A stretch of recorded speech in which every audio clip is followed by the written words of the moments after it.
ചേതാമേനൻ വന്നതിന് ശേഷമേ ജാസ്മിന് ശരിക്കും ഒരു മുട്ടൻ പണിയാണ് കൊടുക്കുന്നത്. മുട്ടൻ പണി എന്ന് പറഞ്ഞാൽ മുട്ടൻ്റെ ഒരു പണി. എല്ലാവരും പഠിച്ചിട്ട് തന്നെയാണ് ഫാബുവും ചേതാമേനുവിനും ഒക്കെ വന്നിരിക്കുന്നത്. അല്ലെങ്കിൽ ബിഗ് ബോസ് പറഞ്ഞു കൊടുത്തിട്ടുണ്ട് ആരെയൊക്കെ നോട്ട് ചെയ്യണമെന്നൊക്കെ. ഏതായാലും അത് നന്നായി എനിക്ക് തോന്നുന്നു. ഫാബു ചെയ്തതിനേക്കാൾ ഒരു പടി കടന്നു തന്നെയാണ് ചേത ചെയ്യുന്നത് എന്ന് തോന്നുന്നു. കാരണം ജാസ്മിനെ വിളിച്ച് പറയുന്നു എല്ലാവരും ചെന്നിരിക്കാൻ പറയൂ, പിന്നെ പരിപാടി തുടങ്ങാൻ പോവുകയാണെന്ന് പറയും. ഒരു പരിപാടി തുടങ്ങാൻ പോവുകയാണെന്ന് പറയും. അപ്പം ജാസ്മിനാണ് റോബോ. ജാസ്മിൻ ചെന്ന് എല്ലാവരോടും പറയുന്നു പരിപാടി തുടങ്ങാൻ പോകുന്നു, 2 മിനിറ്റിനുള്ളിൽ എല്ലാവരും ചെന്നിരിക്കാൻ പറഞ്ഞു എന്ന് ചേതാമൻ. അപ്പം റസ്മിൻ അന്നേരം ആളുകാകെ തിരിഞ്ഞിരിക്കുകയാണ്. റസ്മിൻ പറയുന്നു ഞങ്ങളാണ് വീട്ടുകാർ, ഞങ്ങളാണ് ഉടമസ്ഥർ, ഞങ്ങളാണ് പറയേണ്ടത്, ഇതിന് റോബയ്ക്ക് എന്താ കാര്യം എന്ന് ചോദിക്കുന്നു. പിന്നെ ചേതയെടുത്ത് ചെന്ന് ജാസ്മിൻ പറയുന്നു അവർ വരാൻ വീട്ടുകാർ അവിടെ ഉടമസ്ഥർ വരാൻ തയ്യാറല്ല എന്ന് പറയുന്നു.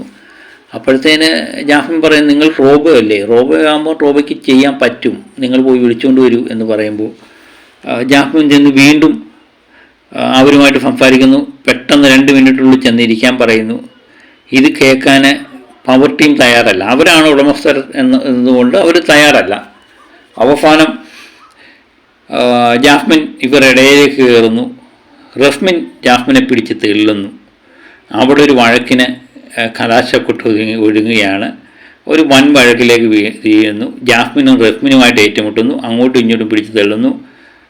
റസ്മിനെ സംബന്ധിച്ച് അപ്പം കാണുന്ന അപ്പ എന്ന് വിളിക്കുന്ന ഒരു സ്വഭാവം റസ്മിനുണ്ട് എന്ന് എനിക്ക് തോന്നുന്നു. കാരണം ഗബ്രിയുടെയും ജാസ്മിൻ്റെയൊക്കെ നല്ല സമയത്ത് അവർക്ക് പവർ ടീമിലും അവർ ക്യാപ്റ്റനും ഒക്കെ ആയിരുന്നപ്പോൾ അവരുടെ കൂടെ നിന്നു, അവരെ കാല് ഒക്കെ നക്കി അവരുടെ കൂടെ നിന്നു. ഇപ്പം അവരുടെ ഗബ്രി പുറത്തായി, ജാസ്മിന് ക്യാപ്റ്റൻസിയോ പവർ ടീമിലോ ഒന്നും അംഗമല്ല.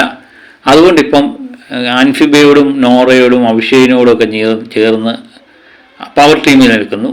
അപ്പം അവരുടെ കാര്യക്കാരായി മാറി. അതാണ് ഞാൻ പറഞ്ഞ യജമാന സ്നേഹം എന്ന് പറയുന്ന സാധനമുണ്ട്. ആ യജമാന സ്നേഹം ഇപ്പം കാണിച്ചുകൊണ്ടിരിക്കുന്ന അൻഫിബയോടും ഋഷിയോടും ഒക്കെയാണ്. നേരത്തെ അത് കാണിച്ചുകൊണ്ടിരുന്നത് ഗബ്രിയോടും ജാസ്മിനോടുമാണ്.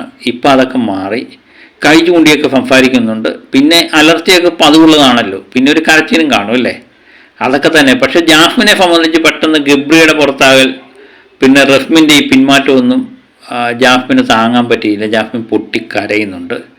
ഇതൊക്കെയാണ് ഇപ്പോഴത്തെ പ്രൊമോയിൽ വന്നിരിക്കുന്നത്.